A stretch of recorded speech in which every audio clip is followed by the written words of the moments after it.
यहाँ पर भूल से भी अगर कोई चंदन की उंगलियां लगा देता है, 7 स्थान ऐसे हैं जहां चंदन की मात्र उंगलियां लगा देने से ही शिव पितृलोक के पितरों को मुक्ति प्रदान करके वैकुंठ लोक का निवास दे देते हैं।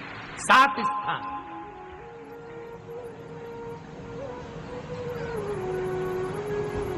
और वो 7 स्थान जो चंदन के बताए गए हैं, पहला भगवान देवाधिदेव महादेव के शिवलिंग पर चंदन का लेपन। समझ लेना जरा बहुत अच्छे से। आपको लगता है स्वप्न में कोई मुर्दे दिख रहे हैं, या कोई जल रहा है, या कोई मर रहा है, या कोई चला गया है, ऐसा भय लगता है। बच्चों को मानी भेजूंगी ऐसा हो जाएगा, पति को मानी भेजूंगी ऐसा हो जाएगा, कोई हमारे कोई गलत तो नहीं कर रहा है। आपको लगता है 7 स्थान चंदन के बताएं महाराज। पहला शिवलिंग, दूसरा जहां गणेश जी का स्थान है, मालूम है ना सबको? जम के बोलो जरा, मालूम है ना सबको? जहां गणेश जी का स्थान है वहां अलग से गणेश जी बैठे, वहां नहीं। शिवलिंग में जलाधारी के ठीक सामने राइट में गणेश, लेफ्ट में कार्तिकेय, बीच में अशोक सुंदरी। तो पहला चंदन बाबा के शिवलिंग पर, दूसरा गणेश जी पर चंदन की उंगली, तीसरा षडानंद कार्तिकेय पर चंदन की उंगली, चौथा अशोक सुंदरी पर चंदन की उंगली, पांचवा जलाधारी पर चंदन की उंगली, छठा जो शिवलिंग का जल बह रहा है इसके ठीक विपरीत की ओर चंदन की उंगली, और 7वां चंदन नंदी के मस्तक के ऊपर जो 2 सींग लगे रहते हैं उस पर चंदन की उंगली। ये कब लगाई जाती है? या तो अमावस्या के दिन। आपको लगता है कि हमारे पूर्वजों का उद्धार नहीं हुआ, हमारे पूर्वजों का कल्याण नहीं हुआ, कहीं अधोगति में कोई चला गया है, उसका बस एक बार, रोज नहीं जरूरत है, प्रतिदिन जरूरत ही नहीं है, महीने में एक बार अगर अमावस्या के दिन भी आपने चंदन के थोड़ा सा चंदन अगर मेरे देवाधिदेव महादेव को 7 स्थान पर समर्पित किया है। अशोक यहाँ पर वर्णन कर रही है, मैना, धन्य और कला की कथा कह रही है। तीनों ने सनकादि ऋषियों से मांगा। चंदन भगवान को अति प्रिय होता है, और चंदन ही एक ऐसा होता है जो पितरों को भी प्रिय होता है, जिसका स्पर्श मात्र लगने से पूर्वजों का कल्याण हो जाता है। पंच पुष्प में से एक पुष्प पारिजात का फूल, जिसको हार श्रृंगार का फूल भी कहते हैं, जिसको शिडली का फूल भी कहते हैं। पारिजात, हार श्रृंगार। मैं निवेदन करूंगा आस्था चैनल से कि पारिजात का जो पुष्प है उसका दर्शन भी आप सभी श्रोता भाई बहनों को टीवी के माध्यम से कराते जाए। जितने लोग टीवी पर कथा सुन रहे हैं, जितने लोग फेसबुक यूट्यूब पर कथा सुन रहे हैं, वो भी इस पारिजात के फूल का दर्शन अवश्य करें। और एलईडियां लगी हुई हैं, उन पर भी आप आराम से पारिजात के फूल का दर्शन कर सकते हैं। पारिजात का पुष्प, हार श्रृंगार का फूल, ऊपर से सफेद, नीचे जो उसकी डंडी होती है वो थोड़ी नारंगी होती है, संतरे के कलर की होती है, नारंगी कलर। महाराज,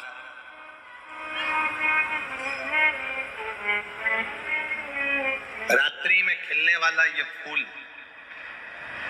रात्रि में जो फूल खिलता है ये पारिजात का, और हार श्रृंगार का जो ये पुष्प है, जिसको हार श्रृंगार भी कहते हैं, पारिजात भी कहते हैं, और कहीं कहीं इसको शिडली का पुष्प भी कहते हैं। ऊपर से सफेद होता है, नीचे उसकी जो डंडी होती है वो नारंगी कलर की होती है। शिव कथा कर रही है, शिव महापुराण का चरित्र कर रहा है। जिस समय पर संतान की प्राप्ति नहीं होती या किसी कारण से हमारे यहां वंश की वृद्धि नहीं होती, तब देवाधिदेव महादेव की आराधना पारिजात के फूल से करी जाती है। अब उस पुष्प को चढ़ाने का एक तरीका है, जरा ध्यान दीजिएगा। पंच पुष्प शिव महापुराण की कथा आप लोग सुनने के लिए बैठे हो, बड़ी आस लगा कर बैठे हो, उसको समझिए। पारिजात का जो फूल शिव जी को चढ़ता है, भगवान देवाधिदेव महादेव को चढ़ता है, जैसे ये शिवलिंग है, मान लो ये शंकर भगवान का शिवलिंग है, ये जलाधारी है, ये जल नीचे गिरने का स्थान। आप लोगों ने पहले कथा सुनी है ना सबने, आपको सबको मालूम होगा। राइट में गणेश जी का स्थान, लेफ्ट में कार्तिकेय का स्थान, बीच में अशोक सुंदरी की जगह। जहां पर ये शिवलिंग रखा है वो माता पार्वती जी का हस्त कमल है। शिवलिंग के रूप में, शंकर भगवान के रूप में ये शिवलिंग है।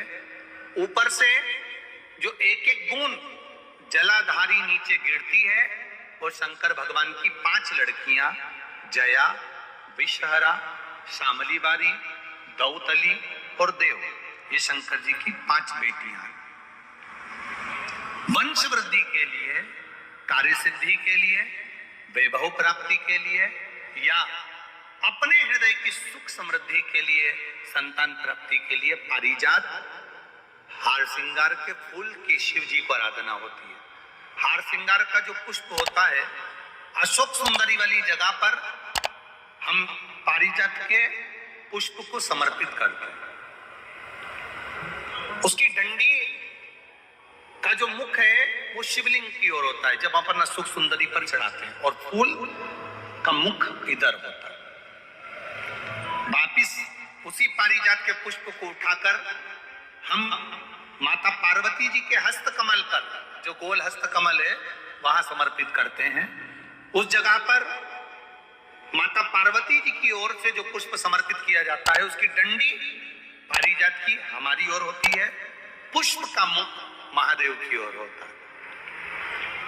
तीसरी जगह जब हम पारिजात के पुष्प को अशोक सुंदरी पे से उठाकर जगत जननी के हस्त कमल पर रखते हैं, हस्त कमल पे से उठाकर देवाधिदेव महादेव के शिवलिंग पर रखते हैं, उस समय पर पारिजात के पुष्प की डंडी शिवलिंग के ऊपर होती है और फूल का मुख अपनी ओर होता है। इस जगह पर पारिजात के पुष्प की डंडी के केसर से ही महादेव को त्रिपुंड लगाया जाता है और महादेव से प्रार्थना करी जाती है। अब पारिजात के फूल का केसर कैसे बनाना है वो भी एक बार आप लोग अच्छे से समझे। जैसे मान लो अभी पारिजात का तो फूल यहाँ पर नहीं है, पर आप टीवी पर दर्शन कर रहे होंगे। पारिजात पुष्प की जो पीछे की डंडी होती है, फूल सफेद और पीछे जो डंडी होती है नारंगी कलर की, केसरिया कलर की, उसको तोड़ लिया जाता है। तोड़कर ऐसी 25-50 फूल की पीछे की डंडी को तोड़कर उसको रख दिया जाता है। उसको धूप में नहीं सुखाते, केवल घर में उसको एक कटोरी में या थाली में रख दो, वो धीरे धीरे सूख जाएगा। सूखने के बाद उसको पीस लो, पीसकर उसका चंदन तैयार हो जाएगा पारिजात फूल की उस डंडी का।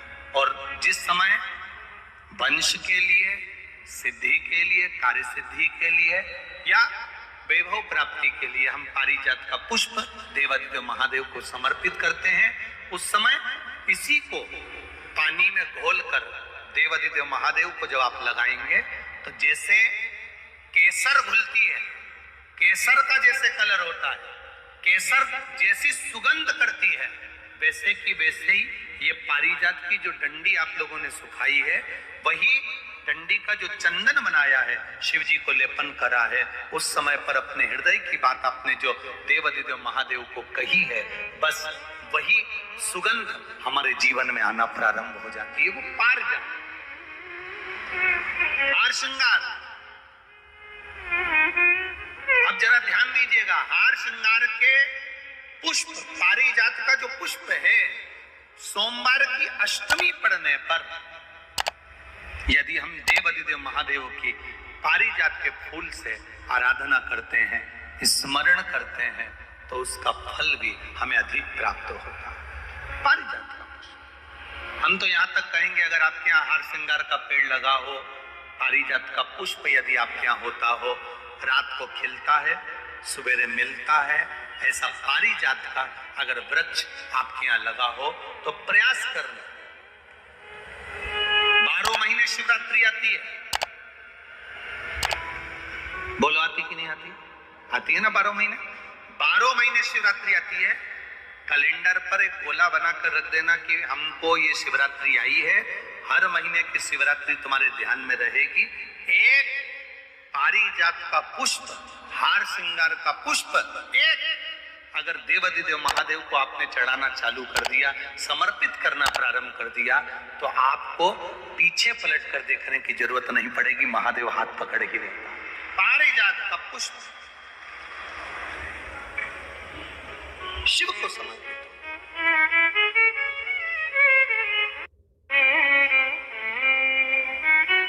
सफेद कलर का पुष्प है, आप टीवी पर दर्शन कर रहे होंगे। केसरिया कलर की, नारंगी कलर की उसकी डंडी है, भगवान शिव को समर्पित।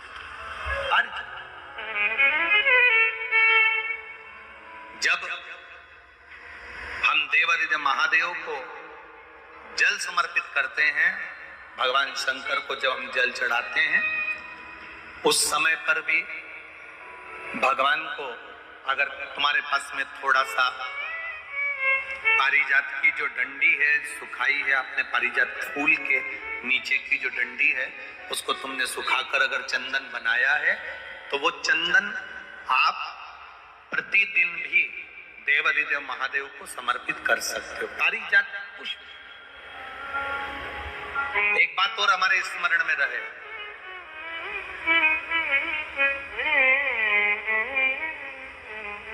भगवान शिव को जो ये 5 तरह के पुष्प समर्पित करे जाते हैं, इन पुष्पों की डंडी जो पीछे लगी होती है इसको तोड़ा नहीं जाता शिव जी को चढ़ाते समय, इसका स्मरण आपको रहे।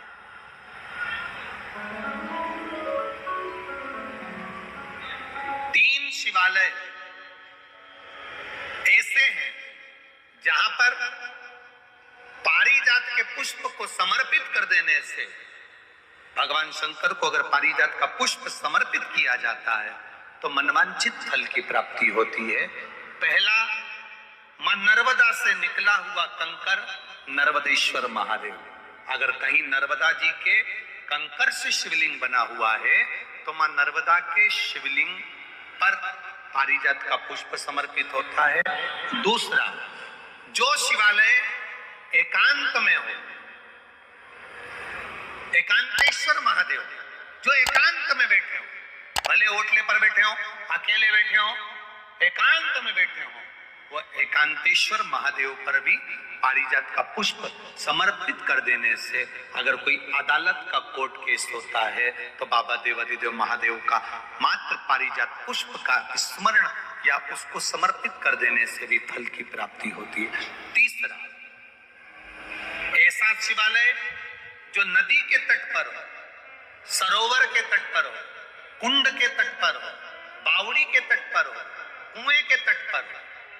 आप सब लोग तो ग्रामीण क्षेत्र के निवासी हैं और जितने लोग भी कथा सुन रहे हैं आस्था चैनल पर, फेसबुक, यूट्यूब पर, सबके स्मरण में होगा, पहले हमारे जो पूर्वज होते थे वो कुआं बावड़ी के पास में शंकर जी का शिवलिंग रख देते थे। ध्यान में होगा, जिसको स्मरण में होगा उसको मालूम होगा। शिवलिंग लाते थे और जहां कुआं होता था, बावड़ी होता था, तालाब होता था, नदी होती थी, उसके तट पर, उसके पास में शिवलिंग रख देते थे। कारण क्या है? किसी जलाशय, कुआं, बावड़ी, तालाब, नदी, सरोवर, इसके पास में जो शिवलिंग होता है उस शिवलिंग को बहुत सिद्ध करने की जरूरत नहीं होती। स्वयं गंगा मैया उस कुंड बावड़ी के रूप में रहकर शिवलिंग को सिद्ध कर देती है और वहां स्वयं विराजमान हो जाती है। महाराज वहां पर भी यह हार श्रृंगार पारिजात का पुष्प शिव को समर्पित किया गया। 3 जगह ऐसी है जहां कभी मौका मिल जाए और तुम्हारे पास में पारिजात का फूल हो और कहीं भी तुम्हें मिल गया, तुमने आज्ञा ले ली, हम ये पुष्प ले लें, वही व्रत श्रेष्ठता से कर पाती है। व्रत की श्रेष्ठता उसमें अपने आप आ जाती है। अगर उसके साथ में अगर पितरों की कृपा है, तो पूर्वजों का अगर आशीर्वाद है, तो व्रत वो अच्छे से कर सके।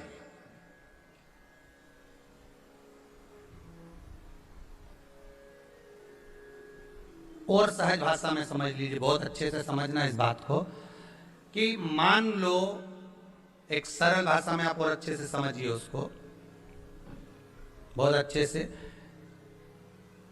कि जिस व्रत के दिन आपका उपवास है, सोमवार का, मंगलवार का, बुधवार का, गुरुवार का, तीज का, चतुर्थी का, पंचमी का, छठ का, किसी का भी अगर आपका व्रत है, और उस व्रत वाले दिन यदि आपको क्रोध आ रहा है, व्रत वाले दिन अगर आपकी प्रवृत्ति चिड़चिड़ी हो रही है, क्रोध आ रहा है, अपशब्द निकल रहे हैं, रोना आ रहा है, क्रोध आ रहा है, बहुत सारी परेशानी उसी दिन तुम्हारे सामने आ रही है, समझ लेना कि तुम्हारे घर के पितर भूखे जरूर है, अन्न भाग मांग रहे हैं।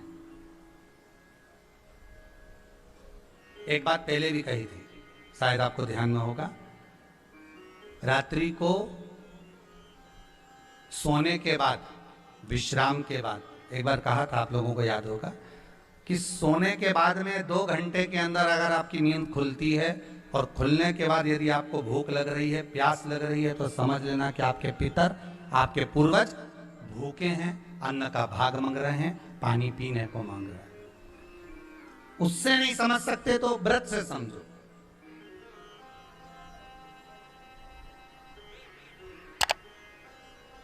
व्रत से समझो।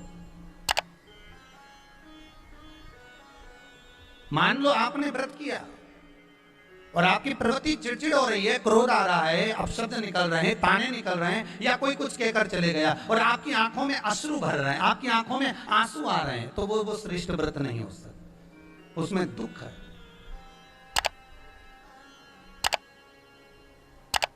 पुष्प ताजा है तो आप भगवान को दोगे, सही है कि गलत है? केला अच्छा है तो भगवान को दोगे, वो काला पड़ गया तो तुम भगवान को दोगे क्या? अंदर से गल चुका है तो भगवान को दोगे क्या? नहीं, आप भगवान को दोगे। कोई फल ताजा है तो आप भगवान को दे दोगे, कोई पुष्प ताजा है, अच्छा है, तो आप भगवान को दोगे। अगर पुष्प मुरझा गया तो भगवान को दोगे क्या? पुष्प बेकार हो गया तो भगवान को दोगे क्या? नहीं। उसी तरह व्रत होता है, उसी तरह हमारा व्रत है। जिस व्रत में हमको क्रोध आ रहा है, जिस व्रत में हम चिड़चिड़े हो रहे हैं, जिस व्रत में हम अपशब्द कर रहे हैं, जिस व्रत में हमको रोना आ रहा है, जिस व्रत में हम किसी की बात का ठेस हमको पहुंच रहा है और हम क्रोधित हो गए, हम रो दिए, हम चिड़चिड़ हो गए, समझ लेना वो फूल मुरझा चुका है, वो व्रत तुम्हारा बेकार हो चुका है, उसको भगवान स्वीकार नहीं करेगा। और जिस व्रत में आपके चेहरे पर प्रसन्नता, हम इस व्यास